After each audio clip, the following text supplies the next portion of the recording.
Olá, bom dia a todos e todas.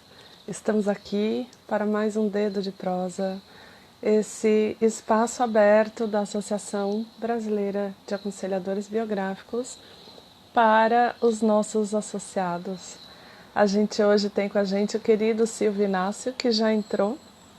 Então eu vou partir logo para o papo e parar com as apresentações.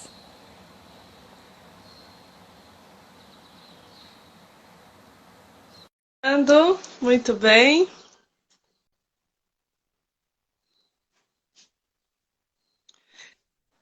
Silvio, Olá, querido, bom dia. Quer dizer, para você já é boa tarde. já é boa tarde, quase meio-dia.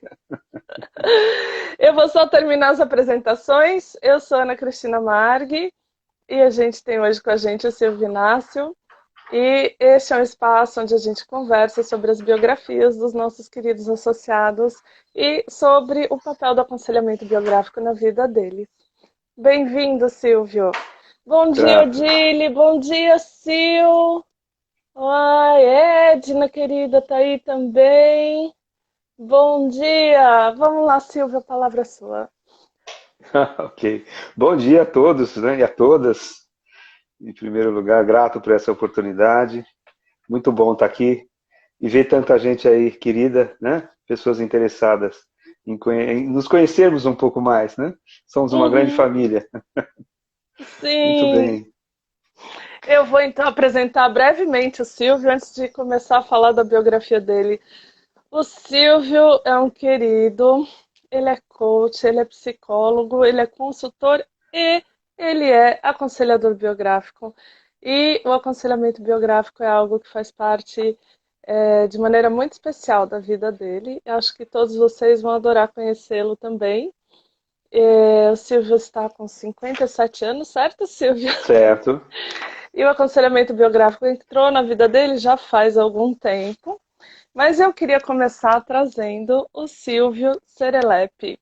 Eu queria começar trazendo, gente, foi muito gostoso conhecer o Silvio criança. Conta um pouquinho da sua infância, Silvio. A infância foi maravilhosa.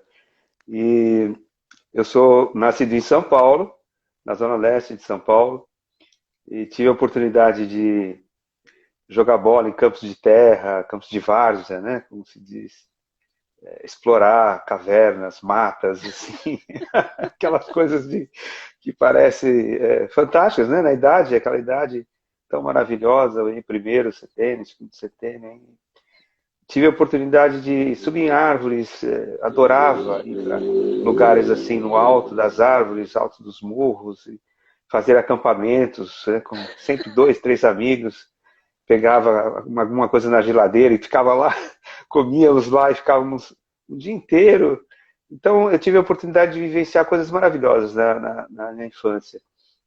Eu era muito traquina, né, um garoto assim muito agitado, muito arteiro, né, como se diz, muito arteiro. Eu fazia artes assim, fazia coisas muito bem pensadas, muito articuladas para que quando estourasse a coisa, eu não estava perto. Então, em geral, ia ser procurado, né?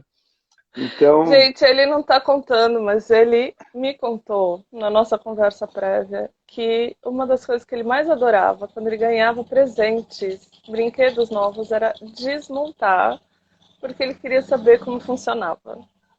Conta um pouquinho dessa curiosidade pra gente, Silvio.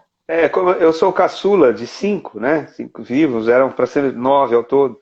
Então, as minhas irmãs, especialmente, isso virou uma marca na família, história de família.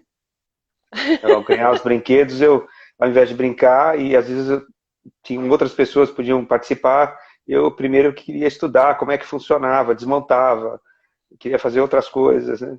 Então era diferente. Muitas vezes eu fui chamado de esquisito na família. Era estranho aqui.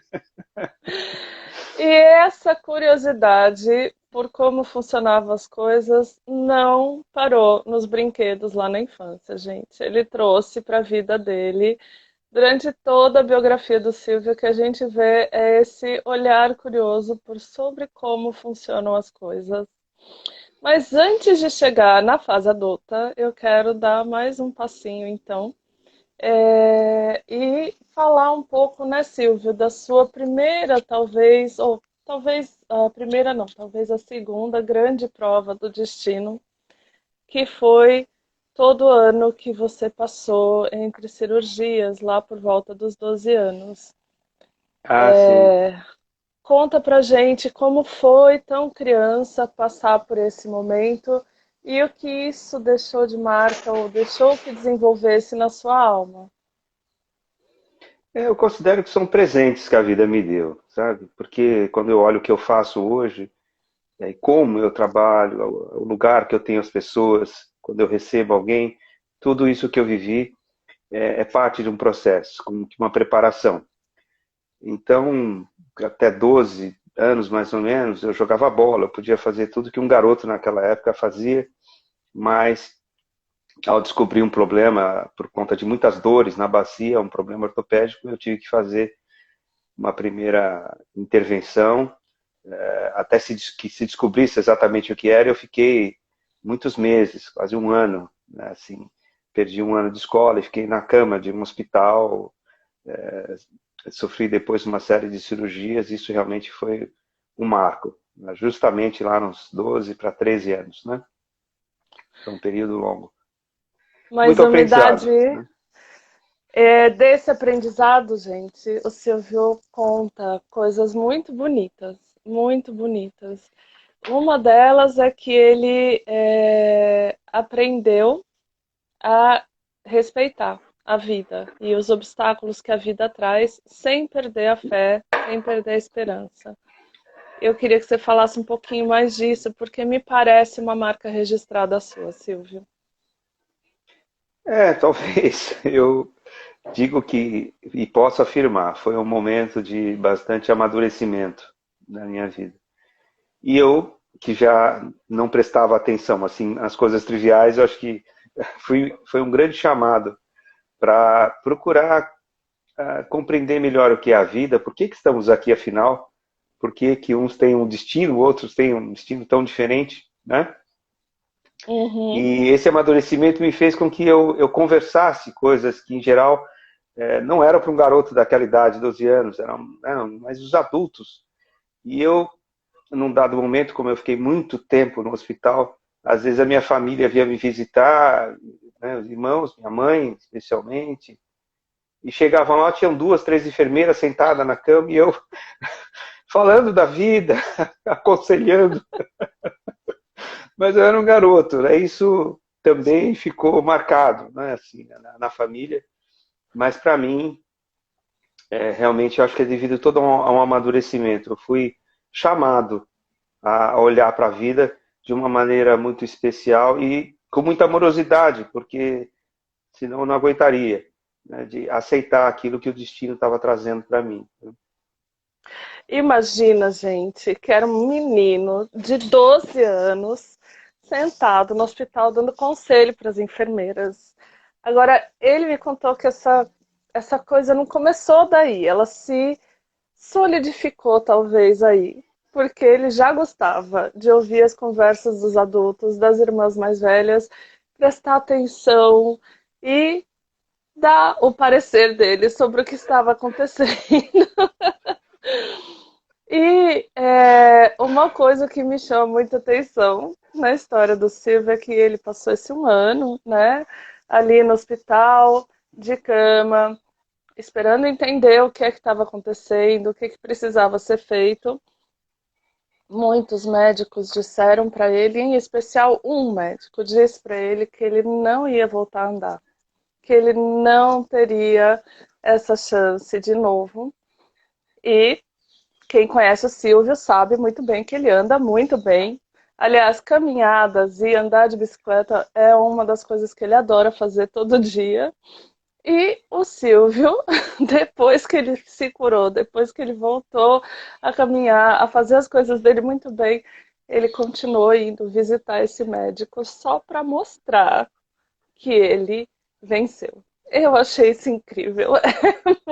Quando ele contou isso pra mim, ele falou: é muito marrento, né, Tina? Eu não acho, eu acho que é muita vida dentro de uma pessoa só. Como foi, Silvia, então, a adolescência? Porque você começou a trabalhar muito cedo, né? E ainda com esses problemas. Ele foi office boy, gente. Não conseguindo andar tão bem ainda, ele já foi office boy. Conta pra gente essa história toda. É interessante você do nosso papo, essas coisas terem ficado assim. E foi realmente um momento muito especial, porque é, é até difícil explicar, depois de um período assim, confinado, enfim, sem poder ter a movimentação, o mundo se torna muito mais interessante, né? Foi o que aconteceu comigo. E de fato, eu comecei a trabalhar cedo, por conta até de minha mãe viúva, com 5 filhos, poder auxiliar a família. Eu sou caçula, como eu disse, e muitas vezes esse aspecto algumas conversas, né? Vai dormir, menino, você não é para criança, né? O caçula. Mas eu sempre fiz questão de participar e às vezes ouvir ali as conversas. Então eu comecei a trabalhar cedo para auxiliar, fui office boy e que foi uma delícia, assim, essas vivências, né? À medida que eu sou de uma geração que eu vi muito rapidamente as coisas mudarem. E eu conheci São Paulo, né? Não tinha Google, não tinha, né, os aplicativos, né? Eu conhecia a cidade, então era muito interessante. É, Foi muito legal ter vivido esse momento de descoberta e me sentir livre, né? O trabalho também ganhou uma dimensão muito importante, embora isso sempre foi muito valorizado na minha família, e eu acho que é uma marca também. Eu pude, através do trabalho, conquistar outros espaços, Uhum. crescer, reconhecer a mim mesmo no trabalho que eu fazia, lidar com os incômodos. Né? Isso foi, quando eu olho de uma forma distante, né? Foi muito bom. Né? De fato, quando eu ouvi lá com 12 anos, minha mãe especialmente ficou muito abalada, não vou poder andar, vai ter a vida dele está comprometida. Né? E eu nunca acreditei nisso, nunca acreditei nisso. E tive uma mãe maravilhosa que também não me fazia deixar acreditar nisso. Então eu ia aqui a esse médico e fui lá até os meus 20, 23 anos. Depois eu fiz umas 6, 7 cirurgias e ia lá e mostrava, e ele ficava assombrado assim, né, de ver como que eu havia conquistado, né, aquilo. Então tem sido, eu posso dizer, uma conquista dia a dia. Então as pessoas para dizerem para mim que tem um problema, realmente tem que ser um problema, porque eu sou muito otimista e sou muito feliz na vida, né? E eu acho que é o que todos nós devemos buscar, sermos felizes. E é isso, gente. É um conquistador no melhor sentido da palavra, né? De quem conquista seu espaço, de quem conquista o carinho das pessoas, de quem onde passa deixa uma marca. Essa é a impressão que eu tenho do Silvio. Eu vou dar um pulo agora para a época que teria sido a escolha da carreira, normalmente, né, dentro dos padrões que a gente espera dessa sociedade, e que não foi exatamente o que aconteceu com o Silvio. Então, lá por volta dos 17 anos, ele estava terminando a escola técnica em elétrica e ele pensou algumas coisas sobre a carreira e outra marca que eu vejo na biografia do Silvio, que é uma marca dele, é que ele sempre procurou pessoas mais velhas para se aconselhar e tomar as decisões dele. Então, já menino, ele procurava professores, homens mais velhos, mulheres mais velhas, para ajudá-lo a tomar uma decisão. Então, conta um pouquinho desse fio da profissão, desse fio da carreira, desde lá dos 17 anos, Silvio. Eu ia para uma carreira, né? Eu tinha um interesse. De fato, isso já começou um pouco antes. Eu sempre gostei e tenho uma habilidade com as mãos, né? Eu fazia instalações elétricas sem nunca ter feito um curso. Então, as coisas, eu ia para casa das pessoas, eu começava a arrumar as coisas, as pessoas nem me pediam, mas eu via alguma coisa mal feita, eu ia lá, arrumava, e isso acabou despertando meu interesse pela área de eletricidade. Eu fui fazer um curso técnico, bastante decepcionado com a escola pública na época, eu mudei, já tinha feito o colegial, então eu comecei até um ano, um pouquinho mais tarde, eu refiz o primeiro ano do colégio, já numa escola técnica, onde eu me formei, eletrotécnico, na Getúlio Vargas, e fui, então, desde então eu já atuava, já trabalhava com isso. E trabalhei em vários lugares. Acontece que, naquela época, quem tem a maioria aqui dessa geração, mais, e sabe que alguns trabalhos eram mais valorizados, né? Alguns empregos, né? A carreira, e uma delas era trabalhar na Light, né? Eu fui Eletropaulo, e eu entrei lá para trabalhar, e tinha tudo para ir para fazer engenharia, né? Eu estava num caminho natural, formado técnico, fui bem, e foi uma profissão que me sustentou muitos anos, mas ao entrar na sala de aula, porque eu fui para uma área de treinamento, eu me deparei com as pessoas, né? Verdadeiramente assim, o que as pessoas me traziam da vida era muito mais especial do que aquela matéria, aquele conteúdo que eu tinha a priori que desenvolver, né, ligado a máquinas elétricas, eletricidade, e eu me despertou ali, foi uma grande escola para mim, esse interesse pelo desenvolvimento, né? Não com esse nome ainda assim, eu olhava as pessoas que vinham me buscar, vinham querendo ser ouvidas por questões da sua vida, e isso se tornou tão impactante ao longo do tempo que eu declinei desse caminho da engenharia e também tive um processo de adoecimento naquela época, porque eu estudava em diferentes lugares, então eu fui pesquisar o que estava acontecendo, o que seria melhor para mim, e percebi, até mesmo fazendo testes vocacionais naquela época, que seria melhor uma área ligada ao meu jeito de ser, muito falante, gosto de escrever, então o jornalismo, ou direito, ou psicologia, para lidar com as pessoas. E como você se lembrou, eu tive excelentes professores ao longo da minha vida, e mesmo depois que eu não estava mais na instituição, viraram amigos. Então eu sempre procurei essas pessoas e acabei me aconselhando, falando com professores, e fiz a faculdade de psicologia, né? Uhum. Então isso é um marco também na minha vida. Eu realmente me encontrei com as pessoas, com aquilo que eu sinto que é o meu caminho, lidar com gente. Amo conhecer pessoas, amo conhecer histórias, né? O que não deixa de ser lidar com correntes elétricas, né? Lidar com grupos, então, é mexer num sistema elétrico inteiro, né, Silvio?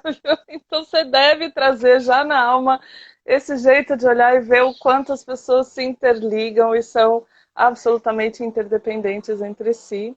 E o Silvio traz frases muito bonitas para falar de pessoas, para falar dessa paixão que ele tem pelo ser humano. E eu queria ler uma delas que é, primeiro quando ele falou sobre a vida, ele me disse, Tina, eu acredito na vida, eu acredito muito na vida e nas pessoas. E daí, para falar do trabalho dele como aconselhador biográfico, ele diz, eu não posso oferecer nada, eu sou só um companheiro de viagem. Peço licença e reverencio as histórias que eu escuto. E daí eu queria que você contasse da entrada do aconselhamento da antroposofia e do aconselhamento biográfico na sua vida. Puxa, é isso mesmo. Eu tenho um ofício, né? Nós temos um ofício. E tudo que eu fiz na vida não se perde, absolutamente nada. Então, quando eu digo que é um ofício, é algo a ser cuidado, né? Algo realmente muito sagrado, lidar com a história do outro. É assim que eu faço o meu trabalho. E eu conheci como é a história de muitos, eu sei, a antroposofia, através da escola das minhas filhas, que estudaram na escola Waldorf. E ao entrar naquela escola, na escola, eu acho que entrei junto com elas, porque eu fiz uma carreira na escola, fui conselho de pais, fui da manutenção da escola, enfim, várias aquelas comissões, né? Era a escola que eu falei, puxa, é a escola que eu queria para mim. E a partir da pedagogia Waldorf, eu conheci a pedagogia social, né, com o querido Ios, com a Beth Serri, que amigos queridos que, através deles, vinha sempre um convite, Ios Schumacher, né, um convite para fazer pedagogia social, enfim. E eu fui mergulhando e conhecendo esse mundo da antroposofia por essas portas que se abriram e cada vez mais encontrando possibilidades de compreender melhor a vida. Aquilo que eu sempre busquei e continuo buscando de compreender, né, afinal, o que é que nós fazemos aqui. E os textos, enfim, aquilo que Steiner traz realmente é maravilhoso. A partir desse conhecimento da pedagogia social, meu trabalho foi fortemente impactado, até mesmo no consultório. Eu fui buscar supervisões com psicólogos antroposóficos, e a partir daí me foi indicado por pessoas que eu atendia para conhecer o Jair Monge. Até tem um episódio muito interessante, porque eu levei, quando eu saí da empresa, lá nos 37 anos, definitivamente eu saí da empresa, do mundo empresarial, eu levei para o mercado um curso que eu tinha, que eu dava o nome de Espírito Transformador. Que depois, naquela época, e eu fui conhecer o Jair, e dali nasceu um namoro que virou casamento, e ele foi a primeira pessoa que fez uma provocação para que nós pudéssemos alinhar conhecimentos, que eu fizesse a formação biográfica ou fizesse a formação de consultores. E eu fiz nessa ordem inversa, eu fiz primeiro a formação de consultores, né, com a Tigo, e ainda a minha turma 19, coordenada pelo Bernard Walsberg, que já não está mais entre nós, né, está num outro plano, um querido. E a partir daí, quando terminei a formação, ele me convidou para ingressar no Ecossocial, que estava indo para o mundo, estava nascendo, né, na época, Instituto Ecossocial. Foi assim que aconteceu, e no Ecossocial encontrei uma outra família, né, maravilhosa, pessoas queridas também, e que certamente, eu digo que a gente vem se reencontrando, né? Então eu reencontrei muitos ali no Ecossocial, e algumas pessoas estavam também buscando a formação, e eu resolvi falar com o Dr. Ronaldo Pelato, né, para entender melhor, e foi uma conversa realmente, assim, como diria, como bom mineiro que ele embora tenha sido no consultório dele, o sentimento é que foi assim, com os pés debaixo da mesa, como dizem os portugueses aqui, não é? Com o bolo, e comendo um belo bolo, e com uma conversa muito agradável, eu saí dali convencido que eu tinha que fazer. E sou da turma 10, não é? Comecei lá em 2008, né? Ainda no Artemisia. E foi Que maravilhoso. privilégio, né? Quer dizer, para mim que não tive isso, é um privilégio. Foi muito, e um período muito especial da minha vida, porque então depois eu fiz os seminários de pedagogia social, e eu fazia formação. Tinha épocas do ano que eu passava 15, 20 dias ali, Artemisia, Centro Paulo. Ai, que delícia. Silvio, tem uma coisinha que nós não conversamos, mas que me deu curiosidade agora, eu só me toquei agora. Que é uma coisa que sempre nos perguntam e a gente poucas vezes tem a oportunidade de esclarecer assim em público. Então eu vou pedir para você, que é psicólogo e aconselhador biográfico, contar um pouquinho, brevemente, curtamente, para as pessoas qual a diferença entre ser psicólogo e ser aconselhador biográfico, sem comparativos ruins, só as diferenças. Puxa, acho que são tantas coisas, e ao mesmo tempo é algo a ser vivido, porque a psicologia veio primeiro, né? Em geral, as pessoas têm muito menos condição de explicar o que está acontecendo, trazem um desconforto e colocam na mesa. A gente, em geral, olha muito para o passado para poder trazer forças e ancorar aquilo que emocionalmente a pessoa precisa, né? Para poder seguir o seu caminho. Se tem algo de comum, é que nós não fazemos nada, a não ser sermos um companheiro de viagem e lidarmos com aquilo que a pessoa já traz. Invariavelmente, as pessoas trazem as respostas nos anseios que demonstram, né? E o trabalho psicológico ele é bastante aberto, né? Uhum. Diferentemente, então, no processo biográfico, que tem uma estrutura, não que não seja algo a ser vivido, tem um pulsar, né? Que é de cada um. Cada processo é uma história diferente, é um universo diferente, né? Mas a metodologia nos auxilia e nos apoia como um pano de fundo para essa caminhada, né? Não tem, a partir daí, é até difícil para mim falar, e temos que ter muito cuidado, sem nenhum julgamento. Mas eu digo uma estrutura que, na linha temporal, o cliente tem uma ideia, tem muitas lições de casa estruturadas que ele pode fazer.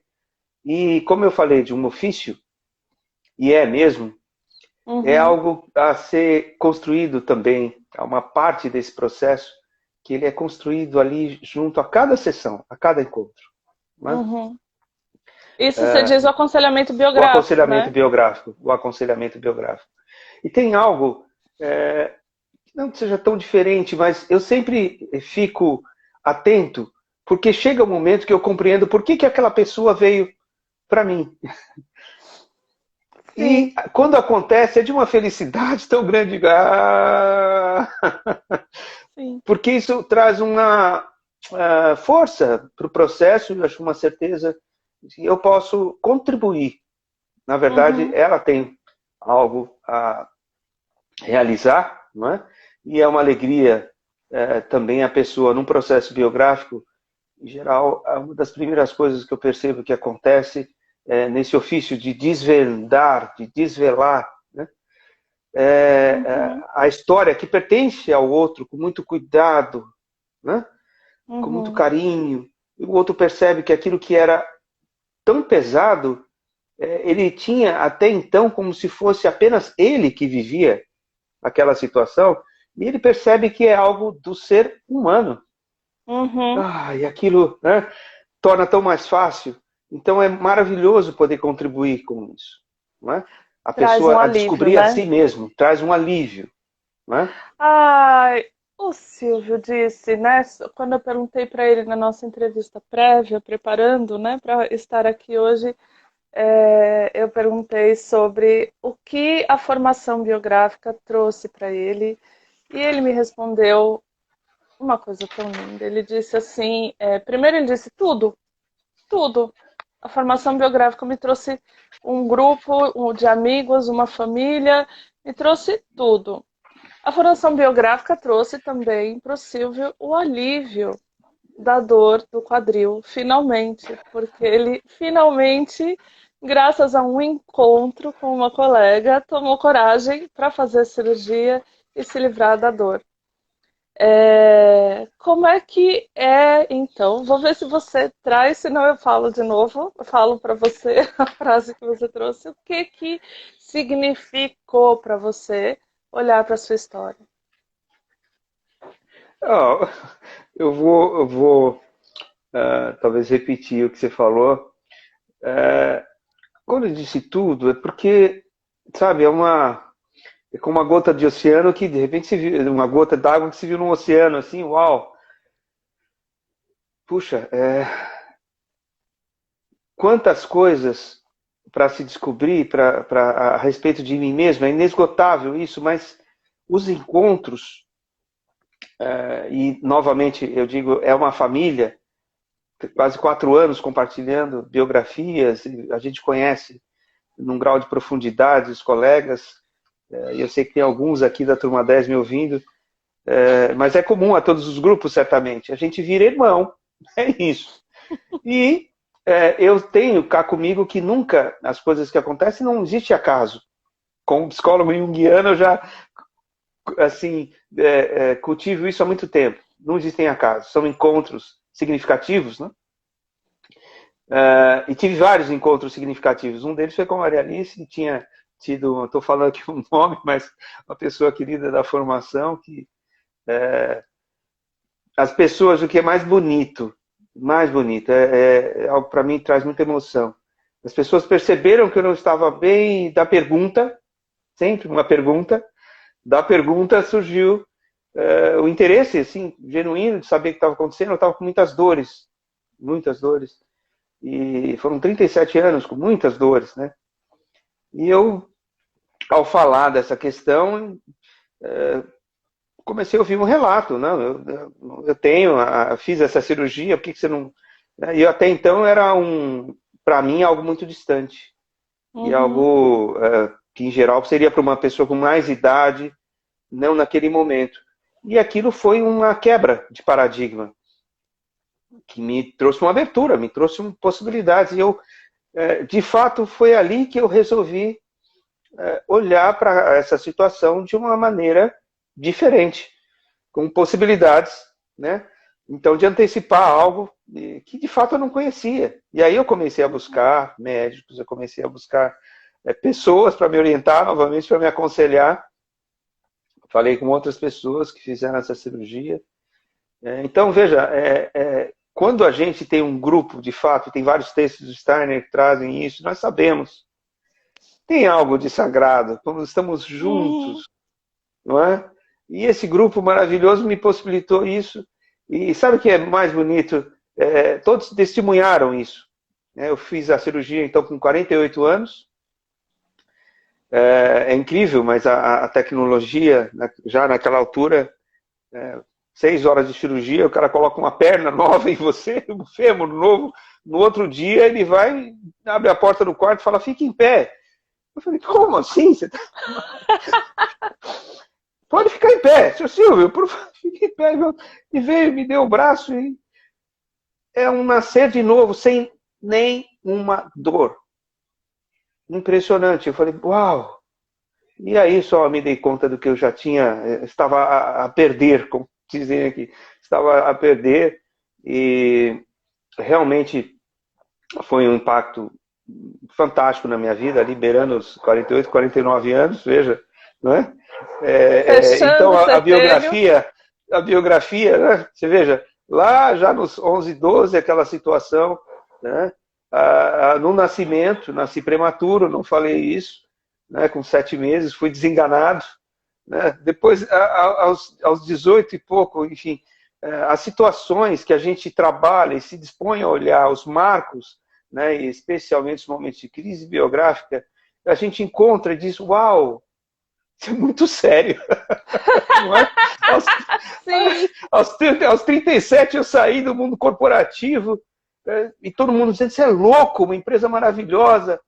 Aos 37. Então, a gente olha, quando se depara com a própria biografia, uau, que bom, que bom. E o importante é ter coragem para fazer as mudanças. Eu digo, e às vezes eu digo para os clientes, né, a gente ser obediente a essa instância maior, né? Que nós temos sinais da vida. Sim. O importante é ter coragem para fazer essa mudança. A formação biográfica, de fato, ela é um ofício deste porte, né? Dessa nobreza. Né? E é muito bom que a gente possa estar juntos e nos fortalecemos em torno deste ofício tão precioso. Especialmente, né, sempre, mas especialmente neste momento da humanidade, veja quanto que é importante as pessoas olharem para si e se reconhecerem na sua própria história, não é? O Silvio, a gente está transbordando já o tempo, e eu tenho algumas coisinhas ainda que eu queria dizer e trazer. Uma delas eu queria deixar aqui registrado, né? A Marta Azevedo, que será a nossa entrevistada no Dedo de Prosa da semana que vem, e sua colega de formação Minha está colega. Aqui dizendo. Sim, o Silvio fez uma grande metamorfose durante a formação e todos vimos E isso é muito bonito, né? O trabalho biográfico, olhar para a nossa biografia da maneira como a metodologia propõe, nesse fio cronológico, né, de cabo a rabo, com começo, meio e meio, porque ainda não acabou, né? Traz uma visão de nós mesmos incrível. E o Silvio, o que ele disse para mim sobre a formação também foi: estar diante de si mesmo é muito especial. E é verdade, é muito especial. E o Silvio traz essa profundidade somada a esse acolhimento venusiano. Ele é um homem extremamente venusiano e essa nobreza que ele mesmo falou. Conversando com o Silvio sobre o nosso ofício, é transparente o quanto ele enxerga a honra que é, o quanto ele sente dentro dele a honra que é escutar a biografia de uma pessoa, acolher a biografia de uma pessoa. O Silvio prometeu que ia terminar de um jeito bastante especial. Eu quero saber se ele ainda está topando, Sim. se está tudo ajeitado. E agradecer a sua presença, agradecer, Silvio, demais ter tido essa oportunidade de conhecer um pouco melhor e de trazer a sua biografia para outras pessoas. Foi muito especial para mim. E o Silvio vai ler para a gente o poema, um poema que ele gosta muito. Eu não sei se é o poema preferido dele, mas acho que é um dos, e que tem muito a ver com o Silvio, com aquele menino serelepe que desafiava a gravidade, subindo em árvores, que desmontava coisas e que sonhava o impossível. Esse menino que provou que a vida é infinitas possibilidades, com muita fé e com muita garra.